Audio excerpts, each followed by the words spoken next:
Salut à tous et à toutes et bienvenue sur cette nouvelle vidéo, ça me fait plaisir de vous retrouver avec cette fois un top 5, les 5 meilleurs moments que j'ai fait, ceux qui ont été émouvants, ceux qui ont été flippants, ceux qui ont été joyeux, ceux qui ont demandé un effort physique plus ou moins conséquent. Donc c'est parti, on commence avec le cinquième de ce classement, c'est parti, allez.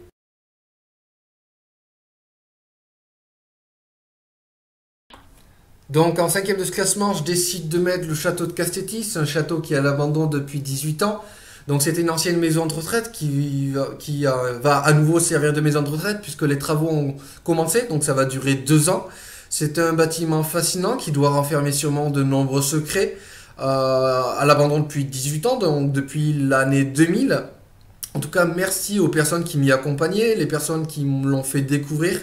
C'est magnifique un lieu comme ça, c'est mystérieux, ça demande qu'à être exploré et les secrets à être percés. En tout cas, à ce lieu précis là, après cette porte, je suis passé.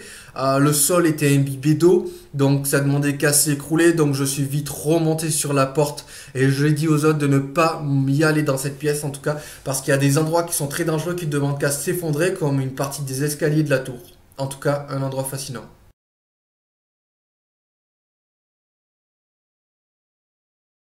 Donc en top 4 de ce classement, je décide de mettre l'exploration de la carrière de Pierre, qui a été, je pense, ma plus grosse exploration urbaine, ma plus grosse urbex.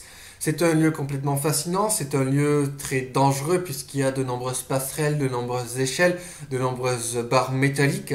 Je suis monté tout en haut où j'ai pu monter. Il y a eu des passages qui passaient sous la carrière de Pierre, qui a été creusée dans la terre. Comme vous pouvez le voir, je viens de me cogner à une manette, à une poulie. En tout cas, une belle exploration. Le risque est omniprésent. Si je passe sur une passerelle et que la passerelle là, je peux faire une chute de très haut. Je suis monté par ici sur une échelle d'une vingtaine de mètres de haut qui a été très, l'adrénaline a été très présente. Après, j'ai visité à côté la petite maison de la conciergerie, une maison me faisait penser à un film d'horreur, une maison très glauque puisque j'étais dans le noir. Et je me suis quand même aventuré, j'ai découvert de fond en comble cette petite maison et les secrets qu'elle renfermait. En tout cas, une belle exploration.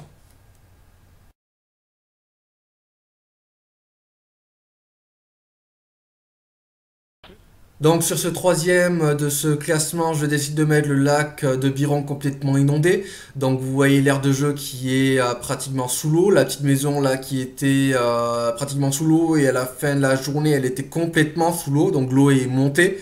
Euh, donc je me suis bien éclaté, j'étais tout seul, j'y suis allé avec ma combinaison de plongée, avec mon appareil photo, j'ai pris des photos, j'ai pris des vidéos et j'étais vraiment content d'être là, j'étais seul face à la nature et aux intempéries de la nature, de mère nature.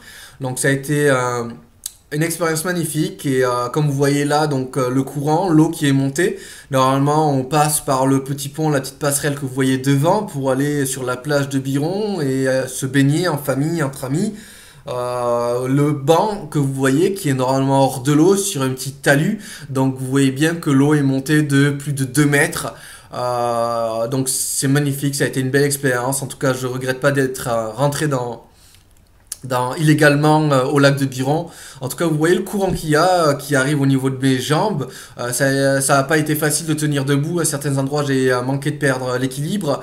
Euh, et en tout cas, waouh, c'est ce que j'appelle l'aventure, d'aller dans des endroits comme ça et repousser les limites de l'impossible. Et honnêtement, j'ai envie de vivre ma vie. En tout cas, ça a été extrême, extrême. Et je pense que ça aurait plu à d'autres personnes. Et en tout cas, une belle exploration et du beau courage.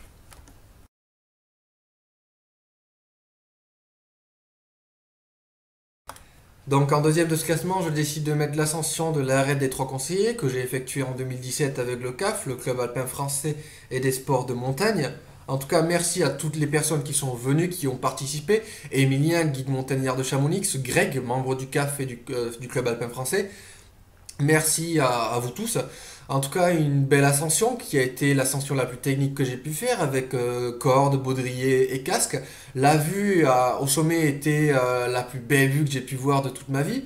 On a passé un excellent moment, on a mangé au sommet, on s'est posé au sommet, puis on est redescendu par l'autre flanc de l'arête, une arête remplie de crevasses, de rochers, de pierres, là où la moindre erreur peut être fatale. Et comme on est encordés, attachés les uns les autres, encordés de 3 ou de 2, la première personne qui chute peut entraîner les autres. Et ça peut être fatal et ça peut tourner au drame. En tout cas, la passion montagnard me convient et je compte en faire une partie de mon métier, de ma vie, de ma carrière et un montagnard que je suis en quête de rêve et de réalisation. En tout cas, belle expérience.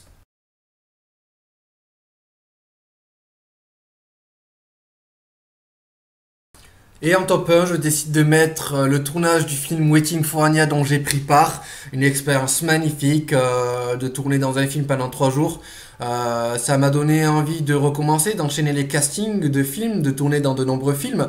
En tout cas, une belle expérience. Ça m'a permis de voir le monde du cinéma autrement, d'un nouveau regard hors des salles du cinéma, de côtoyer les stars américaines et Jean Reno, acteur français. En tout cas, une belle expérience et à refaire dès que possible. Et j'espère pouvoir enchaîner les castings et tourner dans de nombreux films et essayer de faire une partie de ma vie dans le monde du cinéma.